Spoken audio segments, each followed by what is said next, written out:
a few, like 30 seconds to chat and all that. But anyway, let's not go over that, because it's the start of the show time. Hey ho, everyone. Dave here, Sonicorp Studios. Another live broadcast. I'm also joined by Jason Ergo. Hey guys. He created this place. If you're watching from socialblade.com at least. Also joining me are two guests today. We're joined by Joe, and he's working on a... Oh, there's two Joes. What? Yeah, I've titled them wrong. I'll fix that, though. There's Paul and Joe. Oh, you got them backwards. I did. They're also both titled Joe. Ergo, why don't you talk and sort of take over while I rename things? Yeah, I can do that. So on this week's episode here, I wanted to bring together a couple guys that are doing some pretty cool stuff in the YouTube world relating to films at the moment. I'm currently also involved in at least one of these projects here with Paul, who's at the moment I think named Joe. Anyway, yeah, so Paul and I are working on a project called Film in a Year, where we're making a feature-length movie in 1 year, and Joe's working on a film called, Joe, correct me if I'm wrong, but it's One Day. Yep. Is that right? And it's going to be a musical on his YouTube channel.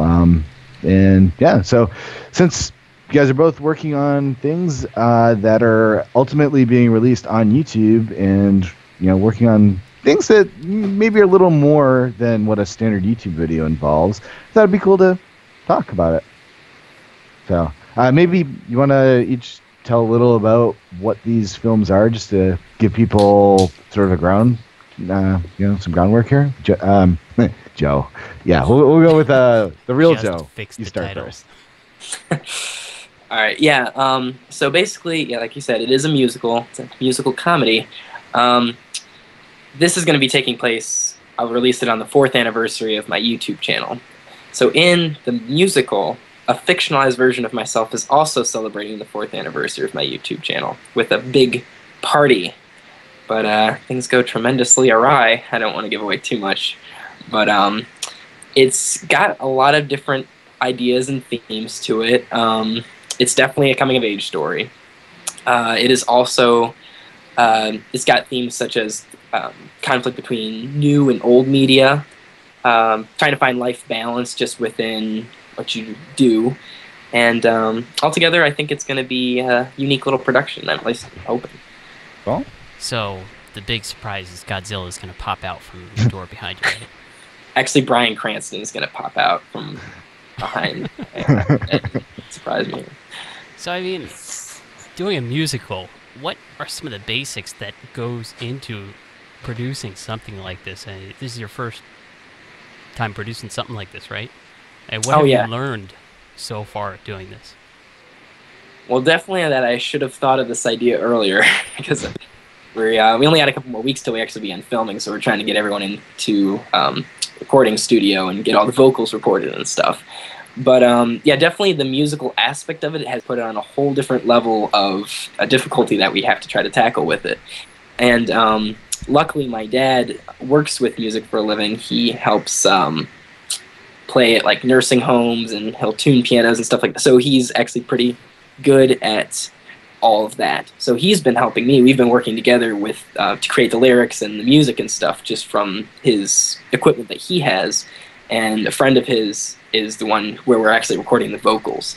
So luckily I've had some people around me who have been able to help me with this and been very good at what they do. So that's definitely taken a lot of load off of me, because otherwise I don't know how else I would be able to pull this off, That's cool. Let's see, Paul, you are producing a short film, a 90-minute film, am I right? Yeah, it's probably going to be a little bit longer than that. Did I just lose video? Yeah, I did. Great. Sorry about that, guys.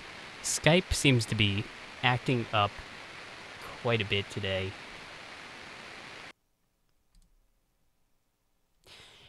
and we'll be right back. As my Skype call has decided to just die.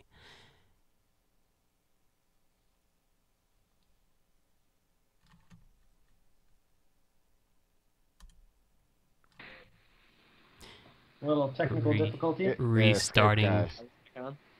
Oh, did it crash for everybody? Yeah.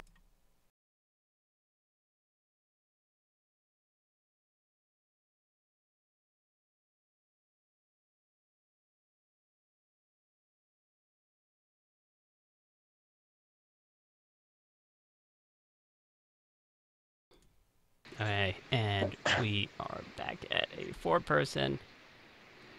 My webcam's not working again. Great. Oh, there it is. Great. Sorry about that, guys. We're still live. I had to go to our We Are Broken screen because, well, it all broke. Skype decided to crash. Yeah, if you're watching right now, you're probably seeing that. Please stand by. We're preparing something. All right, we're good, though, Dave? We're good. We're back on the air. All right, so, air. Paul, tell us about the movie you're making here. Okay, so the film is tentatively called Harker: The Awakening. It is a sci-fi coming-of-age story about a popular high school student who is infected with an alien weapon through a meteorite crash, and he has to kind of cope with it. It makes him really sick, and he kind of like loses all of his popularity, and then he has to figure out how to survive high school and acne and peer pressure and aliens and government conspiracies. So it's a whole lot of fun. That's awesome, actually. What was that, Joe? I said, so typical teenage angst, right? Yeah. Exactly. That, you know, my teenage. It's actually partially a biography. Yeah. So the movie itself is going to be around 90 minutes, but like at least that was our goal. The script right now is 124 pages, which is going to be a runtime about an hour and a half, 124 minutes. Generally, a script is a page a minute. I think we'll be able to cut it down at least to like the 110, maybe 100 minutes. So I think that's probably what will end up happening. Just kind of cutting things as concisely as possible. Now, Joe, you actually do a lot of freelance work, and you're into the visual effects artist and all that jazz. Tell us a little bit of background that got you into filmmaking and such. What was your early start on going into production? For me? Are you put? I sorry, think Paul. You mean Paul. Yeah, so I'm not very good with visual effects. I was like, oh, cool, he's into visual effects. Just a second. My titles are all over the place. So could you repeat the question? Just pretty much give us a rundown, like what got you started into visual effects and production in general? So, actually, I read a really good sort of book all about kind of being creative, and one of the things they talk about is immersion and how in the creative process, one of the sort of aspects of it is immersing yourself in the thing that you're trying to be good at. And so all throughout growing up, I was heavily involved in film, like watching films and also reading books and comic books.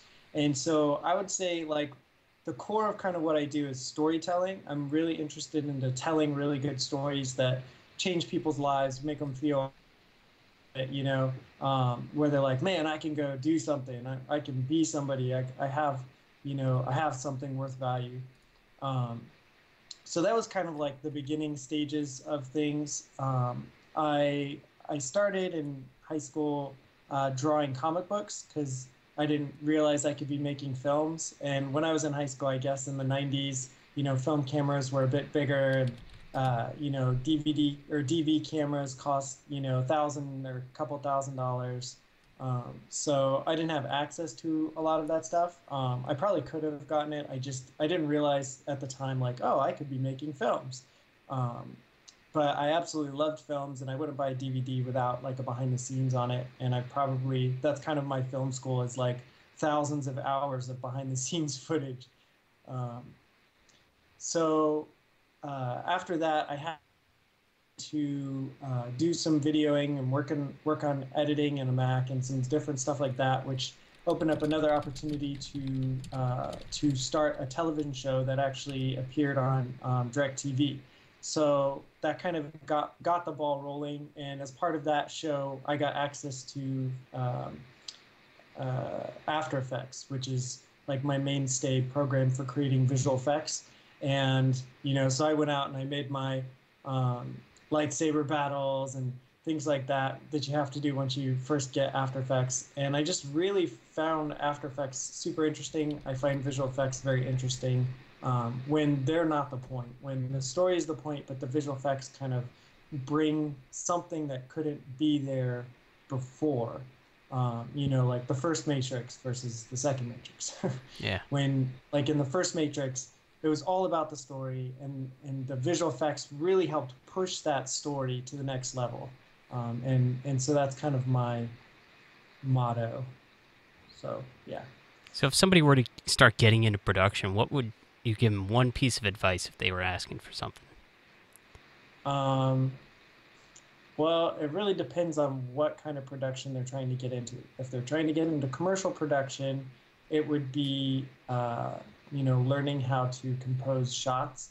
If they were trying to get into like storytelling or like film, like what we're doing, I would say, it's not about the cameras, it's about learning about storytelling. And so, get your iPhone or whatever, tell a story, cut it together, learn how to sequence clips and how to put things together, because that's the most important, is being able to tell a compelling story with video, video being the medium, not the end product.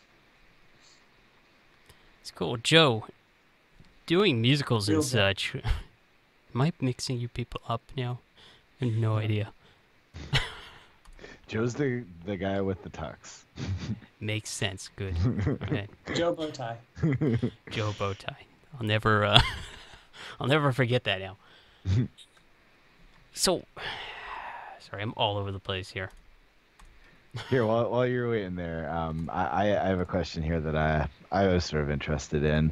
For both you guys, why YouTube exactly? YouTube's not exactly the traditional place that people go to watch movies, so I'm just wondering, why spend all this time making something on YouTube as opposed to like Vimeo or Netflix or something like that? Well, first of all, I would say that YouTube is definitely the most well-known, obviously. People know YouTube, whether, they're old, young, anywhere in between. And so while something like Vimeo might have a little more kind of prestige about it, I feel like YouTube's a little bit more for the everyman, or woman, or person of alien origin. But I think too, with things like Vimeo, also, to get any of the really nice features, you have to have like a paid sort of plan to it. Like with Vimeo, I might still put them on Vimeo and other websites like that, to try to expand as much as possible. But the idea is that with like Vimeo, you can only upload in 720 as, under the basic plan. And so I think something with YouTube, I think you have a better chance of reaching a wider audience. People automatically associate YouTube with free. So, I mean, obviously there's certain paid plans on there too, but I want this to be able to be seen by anybody, as many people as possible. It's not about me making money necessarily off of it. It's off of trying to tell the story to the greatest audience I can. Paul, cool. What are your thoughts? Yeah, I would have a pretty similar answer. I view YouTube as a way to build online community, because YouTube is really good at both engaging and creating opportunities for kind of crosstalk, where it's not just like, hey, I'm a distributor, I'm making a feature film, you're sitting in the theater, here, eat this. But it's like, hey, I'm making this film, you can be a part of it, like, send me your questions, talk to me, like, let's do this together. And I think that YouTube really helps facilitate that better than any of the other sort of mediums. I'm also likely to put, especially once it's a full-length cut, because like we want to distribute the film in both episodes, which will be on YouTube, but then a director's cut, which will be one full length movie, and that I feel like would be better on like a Vimeo, rental, and Amazon, and like Netflix and those kind of things. So, what type of, I guess, tips would you give to people that are wanting to do something like this but might not know where to start? Me? Yeah, sure. We'll start with Paul. I'll ask both of you guys this. We'll start with Paul. Okay. You can start, Joe. Can you repeat the question one more time?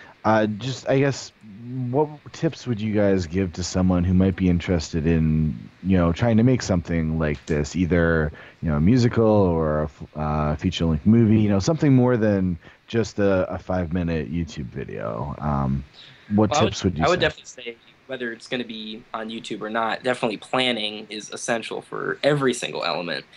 Things that you might just take for granted might turn out to be things that will give a lot of thought, and you need to make sure that everything is hashed out beforehand before you're on set and you're going, wish I would have done that.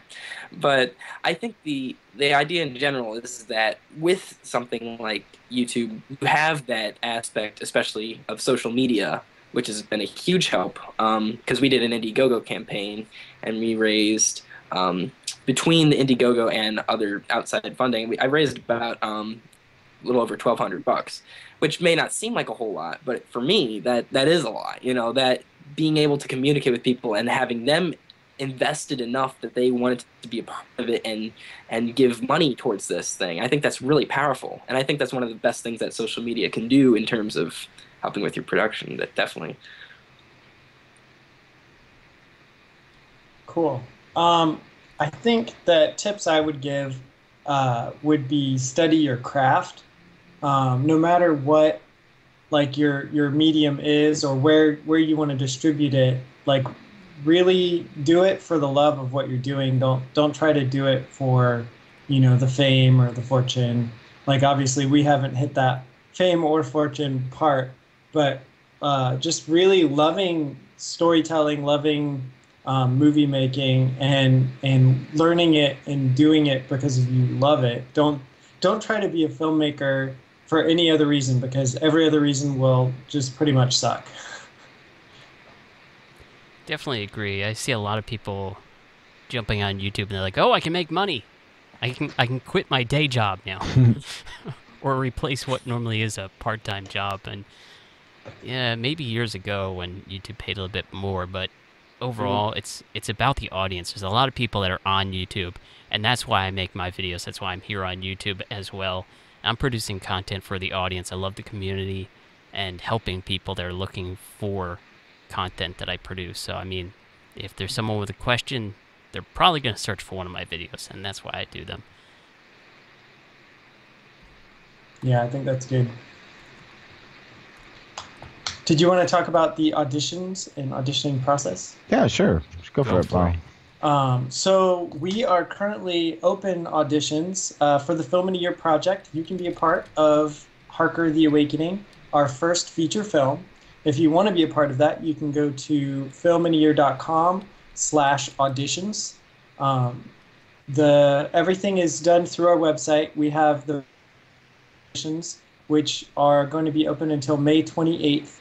And what you'll do is you'll go on there, there'll be a description of each character, and then the sides, which is a little bit of the script that you can download. And you will do a video of you reading the script, and then you upload it to YouTube and put it onto, and then submit it through the website. So it's a very simple process. You just keep clicking the green button that says go to the next step after you've read everything, and we'll check out your submissions, and hopefully you can be a part of the movie. So I guess this is probably slightly different than the procedure most movies use, and I think it's also a really good way to use YouTube.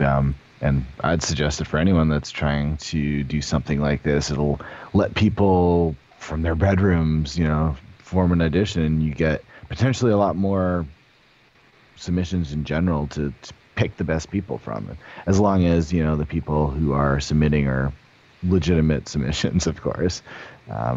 Yeah.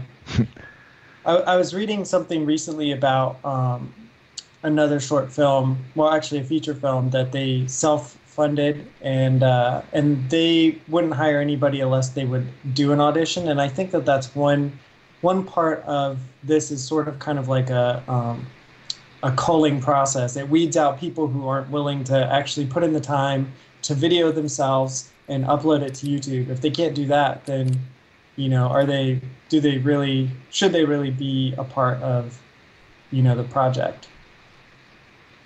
We got a question here from a comment on the sidebar here on the chat from Dragon TV. Says, I got a question for Paul. What was the production value of your 90-minute movie? Does he mean budget? If he means budget, we are trying to do it. We are also thinking of or trying to get some sponsors for different particular aspects of the film. But for the most part, we're trying to do everything for as little to or nothing as possible. Like I'm donating all of my time. The producers, ergo, we're all donating our time. We're putting some money towards different aspects of it. Our other friend Alex is donating his equipment and rental or in his studio and stuff like that. And the big cost, I think, is going to be things like the props, especially for like the aliens' armor and things of that nature. And I think with production value, he also means, are we going to be holding up, cell phones and recording with that? And I think the answer is no. There's a lot of equipment and knowledge already within the community that we have, and I'm thinking similar for Joe, that even though it's going to be low budget, there's already a lot of value there. Yeah, high production value. We'll be shooting on probably a Blackmagic cinema. We have access to, editing on Premiere and effects and After Effects and other things like that. We also will have access to several other kinds of cameras, including DSLRs and 5Ds and things like that. Yeah, and Joe talked about Indiegogo, and I think that's something that we're thinking about doing also to help raise some for, like you said, the various different props and also potentially locations and things like that.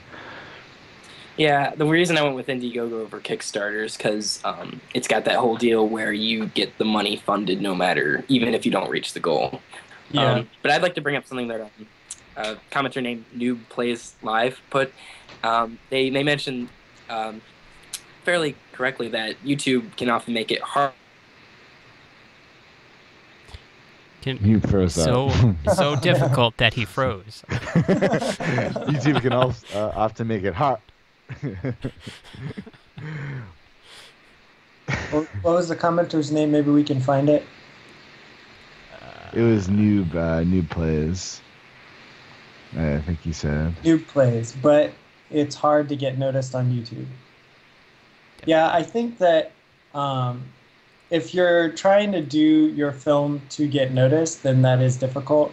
If you're reaching out through other various networks and through your network to then try and filter back to your film or your work is kind of the better process, I think. What do you think, Jason? Yeah, I think that's right. And sorry, I was trying to see if I get Joe back here also. I think his Skype probably crashed again. Skype works so well. Do we lose Jason or no? If anyone has a free Skype alternative that works, build it for us or give it to us. That's going to throw off my video layout. Or maybe not. I hope not. I'm trying to call him back here again. So Scottish Geek's saying our sound is perfect. So that you were talking about having problems with the audio. He's saying it's all right. I guess this would be a question to ask Joe, but Paul, with audio for the movie, what considerations do we have for that? Well, doing audio for film and stuff like this in general is you're using not synced audio. And so what that means is I'm not recording sound, especially with like the Blackmagic. It doesn't have a lot of really good features for audio.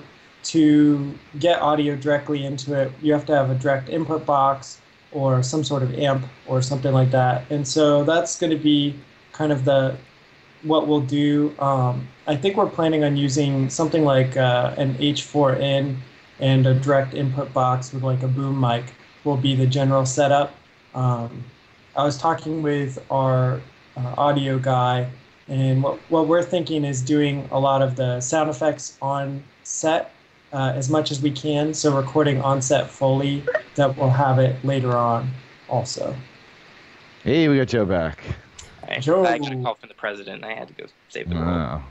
Oh. Do you remember what you were starting to say there? Yeah, what I was going to say is the commenter mentioned that YouTube is often a more difficult path sometimes because it's a lot harder to get noticed on there. And I would say I definitely agree with that. But what I would say is I kind of want to use YouTube more as like as a jumping point, you know? Like maybe there might be a chance for me to submit this to like a film festival or something once it's finished, or put it on other platforms and consider options like that. But I think just as a base starting point, what I want to do is help appease the people who helped me get to this point in the first place, and that is the people who follow me on YouTube. And so this is kind of at first like more of a gift to them, I suppose. I mean, it sounds kind of schmaltzy, like I'm not giving them some great like present or anything, but I mean, I want yeah, I mean, it's a lot of work, and I want to help thank them for, you know, supporting me over the past 4 years or so. And so that's kind of why I am going with YouTube, at least as a starting point. So that's great. So what are the I guess timelines for your various projects here? Release dates, upcoming events, things like that. Joe, you want to take that first? Yeah, we're done with the fundraising, so we got that out of the way. Like I said, we're recording vocals. In a couple weeks, we'll begin filming, and the film should come out on YouTube on July 21st is the day we're hoping for. We are going to be having like a little premiere here in Oberlin on the 16th of July. I doubt too many of the viewers are necessarily in that area, but if they would like to come, they're more than welcome. But that's the basic timeline. We're going to be filming at the beginning of June, so hopefully we can get that. Cool. Paul? So with the film, the timeline is we will be doing video audition till May 28th, and then we'll start with callbacks, which will be at our studio. We'll do 2 days of callbacks over, 4 days total, Friday and Saturday for 2 weeks. From there, we'll be doing rehearsals from July 16th from June 16th till about July 16th. And from July 16th to August 23rd, we will be filming the film. So it'll be roughly like 25 to 28 days. Also, we will be doing all of our post-production from pretty much the point of the end of production until early next year. That's actually just saying what someone said in the comments here. Scottish Geek said, filming is the easy part. Editing is what takes the brunt of the efforts of post-production. Yeah. Editing, special effects, music. Especially if you have to have Godzilla pop out from the wall, you know. Yeah. Another good comment was Noob Plays Live said, would you recommend using Reddit or other forums to get noticed? I haven't really used Reddit much, but I know a lot of other people do. We'll extend that to any other sites. Maybe recommend some that you guys might have used. I haven't really gotten to that stage yet. I'm going to be looking more at that once we're filming or after we're done filming and I start editing and stuff. But I haven't considered Reddit. That would be interesting. Maybe I would think once it's actually released, trying to spread it around and stuff like that, and appealing to communities, you know, based around musicals or based around indie films and that sort of thing. That will definitely be a great asset to trying to get it spread around if that's the case. I'll say myself with the Film in the Year thing, I've started trying to build a little bit of a community around it on Facebook and on Twitter. And it seems like on Twitter, at least, there's some really good reception there. Using that to update people about it as well as reach out for auditions also. So, I was reading an article on Rocket Jump probably like a year ago, and they had some really good tips about how to kind of build an audience. One thing that they recommended is finding sort of blogs and things that already have an audience and that are doing something similar to what you want to make a video about, and then connecting with them and say, hey, I'm making this video. Would you mind, telling your audience about it? And that's kind of part of the process that, took them from 0 to 1 million subscribers in 6 months. Cool. We're going to start wrapping up this episode here, guys. Been running for about 30 minutes, and things have gone wrong left and right, on my end at least. But the show went well. So a few guys, let's pop this in here. What website, if one website was out there, would people go to learn more about your work, Paul? About my work, they could go to structureunlimitedmedia.com, but pretty much everything I'm doing now is focused at the filminayear.com website. Filminayear.com, not the. Yeah, Film in a Year, the www.filminayear.com. I'll put a link in the description below after we start airing this. In fact, it's in there already. Nice. And what about you, Joe? Where can people go find out what you're doing? They can go to my YouTube channel or my website. The PogieJoe is my username, so PogieJoe.com or youtube.com/PogieJoe. I do all kinds of comedy skits. I've had a couple random guests on the show. I did a video with John Green one time. That was really fun, and it's all over the place. There's all kinds of different stuff, but then you can stay posted because I'm doing updates about the musical too. So that's cool. Awesome. So awesome. If Joe you guys, bow tie. Yeah, the bow tie. I wear the bow tie in several videos. If anyone's really digging it. Hey, listen up. If any of you guys that are watching right now wants to apply to be on the show, like Paul and Joe did here, you can head on over to the description of the video. Upload. What is it? No, ergo.co/FAQ apply. And that's in the description below for better reference. So you can apply to be on the show. All you need is Skype, a webcam, steady internet connection. We'll get you in a pre-interview to see if you're top-notch enough to be on the air like this. And most of the people are, so we love having people, the community, on this show. You can also apply to be on the Community Spotlight. If you guys are running YouTube pages, the Social Blade Community Spotlight at upload.socialblade.com is one of those fantastic things that we run from Social Blade that allows you to get your name and your YouTube channel out there to help grow. But if you guys are interested in all that jazz, all the links in the description below while you're giving this video a thumbs up, as well as all the information to learn about Paul and Joe is down there as well.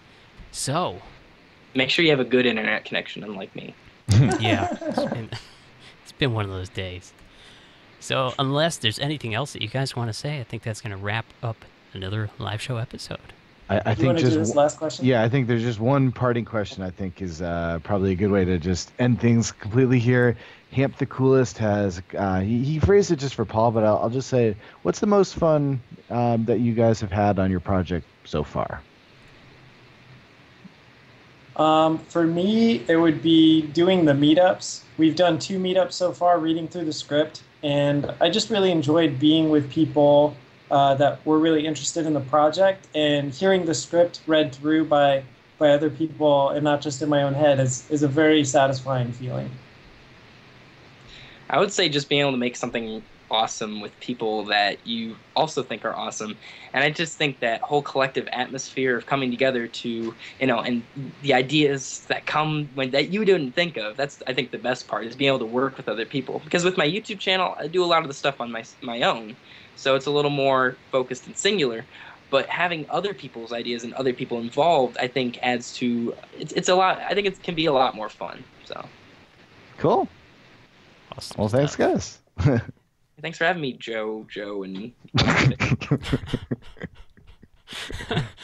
And I think Paul's internet locked up anyway. So that's a great end of the show, guys. Thank you for showing up and watching. If you haven't done so already, hit that like button on here. And until next week, out of here. See you then.